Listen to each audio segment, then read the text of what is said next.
Preposition start की थी with और बाय की। विद सबसे पहले एज यू नो हम डेफिनेशंस करते हैं। सबसे पहले विद की डेफिनेशन कर लेते हैं।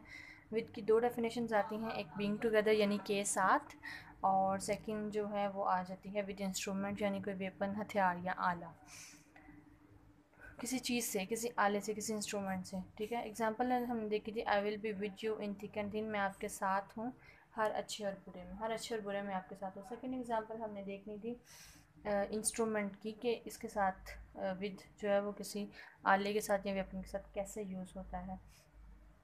तो हमने ये देखनी थी, he killed a dog with the dagger. He killed a dog, उसने एक कुत्ते को मार दिया खंजर के साथ। ठीक है, डैगर का मतलब खंजर होता है। एक कुत्ते को मार दिया खंजर के साथ। इसको, ये जो डैगर है ये एक इंस्ट्रूमेंट के तौर पे यूज़ हुआ है, और इसके साथ विद यानी एक कुत्ते को मार दिया खंजर से, एक खंजर के साथ या एक खंजर से को मार दिया। ठीक है, तो यहाँ पे जो विद है वो से की सेंस में यूज़ हुआ है, एक वेपन के सेंस में यूज़ हुआ है। उसके बाद एक और एग्जांपल आती है, he tight a nut with a screwdriver. वहाँ पे इंस्ट्रूमेंट की सेंस आ जाएगी कि एक स्क्रू ड्राइवर के साथ उन्होंने एक नट को टाइट किया। ठीक है, अब हम बाय की तरफ चलते हैं।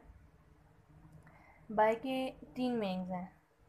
एक डोर यानी कि कोई जो करता है, उसका मीनिंग यानी सब्जेक्ट जो है, अ पर्सन जो भी करता है काम, उसको डोर कहते हैं। सेकंड जो उसका मीनिंग आता है वो है आता है नियर यानी पास, बिसाइड साथ ही बिल्कुल, मतलब कहते हैं कि साथ कह सकते हैं, this house is besides to this mosque. ठीक है, एंड नेक्स्ट टू यानी कि बगल में, बगल में कह सकते हैं, इसका बेस्ट मीनिंग है। और थर्ड बाय का मतलब आता है तक, तक बाय के सेंस में भी आता है, यानी टाइम के सेंस में आता है। ये जो थर्ड वाला बाय ये टाइम के सेंस में भी आता है। ठीक है, हम एग्जांपल्स देख लें ताकि हम इस चीज़ को क्लियर कर सकें। सबसे पहले हम देखते हैं डोर की सेंस में, इसके सेंस में एग्जांपल कैसे होती है। इसके सेंस में आ जाती है, he will come by 2 o'clock, यानी कि वो 2 बजे तक आ जाएगा। ही विल कम, वो आ जाएगा 2 बजे तक। ठीक है, तो इसको हम टाइम की सेंस में लेते हैं। He has been there till, he has been there by 2016, वो 2016, वो 2016 में आया था। ठीक है, वो 2016 में यहाँ था, ये सेंस आ रही है। और सेकंड हम नियर को देख लेते हैं, नियर की एग्जांपल को। This house is by the lake. ये जो घर है वो इसके लेक के पास है, या लेक के बगल में है, कह सकते हैं हम, जोहर के बगल में है। ठीक है, तो नियर टू, बिसाइड्स, इसका मतलब भी जो आ जाता है, तो इसमें भी बाय यूज़ हो जाता है। थर्ड हम एग्जांपल करते हैं जो डोर की सेंस में करते हैं। जस्ट लाइक डोर यानी कि जो काम करता है, सब्जेक्ट की सेंस में, तो हम उसको करते हैं, this work is done by him.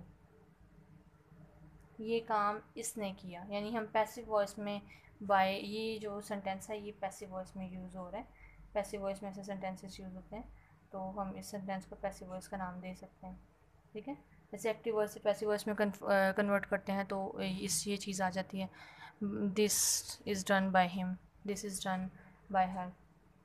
तो उसको जो है ना, प्रोनाउन, नाउन को प्रोनाउन में चेंज करना, और उसके बाय के साथ आगे उसका डोर लगा देना, ये पैसिव वॉइस में होता है, और ये सेंटेंस ज़्यादातर पैसिव वॉइस में यूज़ होता है। होप सो आपको विद और बाय की जो प्रपोजिशन है वो कवर हो गई होगी। फिर भी आप कमेंट सेक्शन में जो है वो एग्जांपल्स लास्ट में लिखिएगा, ताकि जो भी मिस्टेक हो उसे हम कवर कर सकें।